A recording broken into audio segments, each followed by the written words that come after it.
Hello friends, welcome back to Prince Electrical Academy. हमारे पिछले video में हमने देखा था कि on site transformer fault finding और ट्रबल शूटिंग कैसे की जाती है। आज का यह सेशन बहुत ही स्पेशल होने वाला है। अगर आपकी किसी इलेक्ट्रिकल मेंटेनेंस इंटरव्यू की तैयारी कर रहे हैं या किसी कॉम्पिटिटिव एग्ज़ाम में बैठने वाले हैं तो आज मैं आपके लिए लेकर आया हूँ 5 most important and conceptual transformer questions. ये वो सवाल हैं जो बड़े बड़े इंटरव्यूअर्स और एग्जामिनर्स का पसंदीदा टॉपिक है।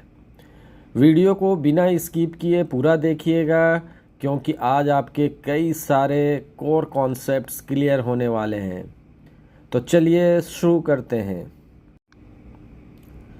तो सबसे पहला क्वेश्चन कि हम ओपन सर्किट टेस्ट क्यों परफॉर्म करते हैं लो वोल्टेज साइड में और शॉर्ट सर्किट टेस्ट क्यों परफॉर्म करते हैं हाई वोल्टेज साइड में। आगे बढ़ने से पहले आप वीडियो को पॉज करें और अपना जवाब नीचे कमेंट बॉक्स में लिखें। देखते हैं कितने लोगों का कॉन्सेप्ट सही है। चलिए इसका इंजीनियरिंग रीज़न समझते हैं। ओपन सर्किट टेस्ट का मेन पर्पस होता है कोर लॉसेस या आयरन लॉसेस को फाइंड करना, जो कि पूरी तरह से रेटेड वोल्टेज पर डिपेंड करता है। अब एलवी साइड पर रेटेड वोल्टेज सप्लाई करना बहुत आसान और सेफ होता है।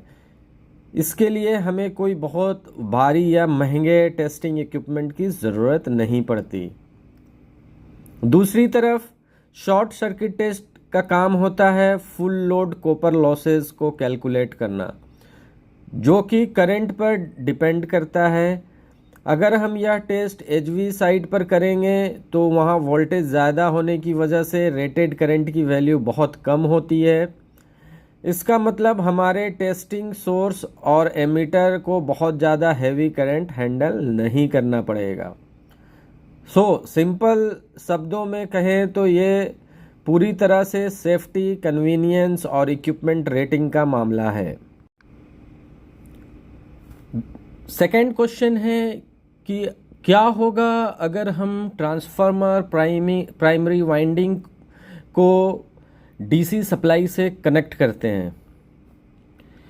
यह एक क्लासिक इंटरव्यू ट्रैप है और कई लोग इसमें गलती करते हैं। देखिए, एक transformer Faraday's law of electromagnetic induction पर काम करता है, जिसके लिए चेंजिंग मैग्नेटिक फ्लक्स यानी d∅dt का होना ज़रूरी है। लेकिन डीसी सप्लाई एक कांस्टेंट फ्लक्स देती है, जिसका मतलब है कि d∅dt की वैल्यू ज़ीरो। इसलिए सेकेंडरी साइड में कोई भी ईएमएफ इंड्यूस नहीं होगा। अब बात करते हैं कि प्राइमरी वाइंडिंग के खतरे की क्या खतरा हो सकता है। डीसी सप्लाई में फ्रीक्वेंसी ज़ीरो होती है, जिसका मतलब है कि वाइंडिंग का इंडक्टिव रिएक्टेंस एक्सेल भी ज़ीरो हो जाएगा। प्राइमरी वाइंडिंग को सिर्फ अपना बहुत ही कम वाइंडिंग रेजिस्टेंस मिलेगा। ओम्स लॉ के मुताबिक रेजिस्टेंस कम होने से वाइंडिंग में से एक मासिव करंट फ्लो होगा। इससे ज़्यादा ओवरहीटिंग होगी और आपकी प्राइमरी वाइंडिंग पूरी तरह से बर्न आउट हो जाएगा। दोस्तों, अब चलते हैं क्वेश्चन नंबर 3 पे।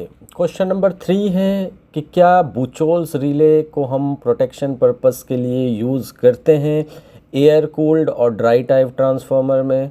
अगर करते हैं तो क्यों, अगर नहीं करते हैं तो क्यों नहीं। इसका सीधा और साफ जवाब है नहीं, बिल्कुल नहीं। क्योंकि बुचोल्स रिले एक गैस एक्चुएटेड रिले है।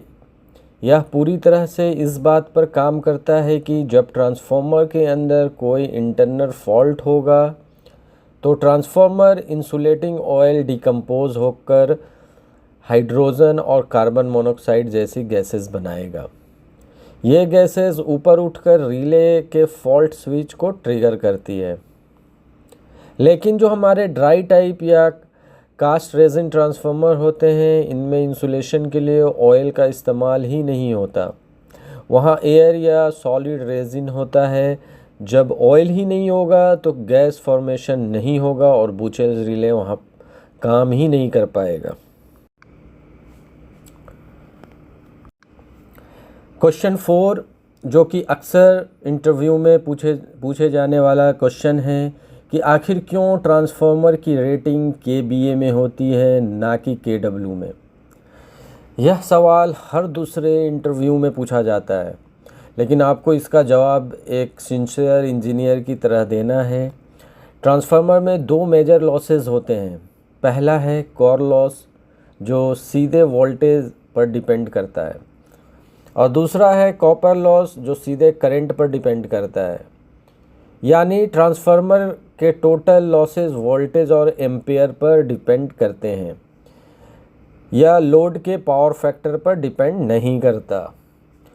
दूसरा सबसे बड़ा प्रैक्टिकल रीज़न यह है कि जब कोई मैन्युफैक्चरर ट्रांसफार्मर डिज़ाइन करता है तो उसे यह नहीं पता होता है कि एंड यूज़र उस पर कौन सा लोड कनेक्ट करेगा, चाहे वो रेसिस्टिव हो, इंडक्टिव हो या कैपेसिटिव हो। चूँकि लोड का पावर फैक्टर मैन्युफैक्चरर को मालूम नहीं होता, इसलिए ट्रांसफार्मर को हमेशा वोल्ट एम्पेयर यानी केवीए में रेट किया जाता है। आज का आखिरी क्वेश्चन जो कि क्वेश्चन नंबर 5 है कि क्या होगा अगर हम 2 ट्रांसफार्मर को ऑपरेट कर रहे हैं पैरेलल में, लेकिन दोनों ट्रांसफार्मर का पर यूनिट इम्पीडेंस सेम नहीं हो। तो जब हम 2 या 2 से ज़्यादा ट्रांसफार्मर को पैरेलल ऑपरेशन में चलाते हैं तो उनकी कुछ स्ट्रिक्ट कंडीशन होती है, जिनमें से एक है कि उनका परसेंटेज और पर यूनिट इम्पीडेंस सेम होना चाहिए। अगर ऐसा नहीं हुआ तो ट्रांसफार्मर अपनी केबीए रेटिंग के हिसाब से लोड शेयर नहीं करेगा। जिस ट्रांसफार्मर का इम्पीडेंस कम होगा वह अपनी कैपेसिटी से ज़्यादा लोड कैरी करेगा, यानी ओवरलोड हो जाएगा, और जिसका इम्पीडेंस ज़्यादा होगा वो अंडरलोड रह जाएगा। इससे पूरे सब स्टेशन की इफ़िशियंसी ख़राब हो जाएगी और आपका सिस्टम कभी भी अनबैलेंस होकर ट्रिप कर सकता है। तो फ्रेंड्स, इन 5 सवालों में से आपके कितने जवाब सही थे?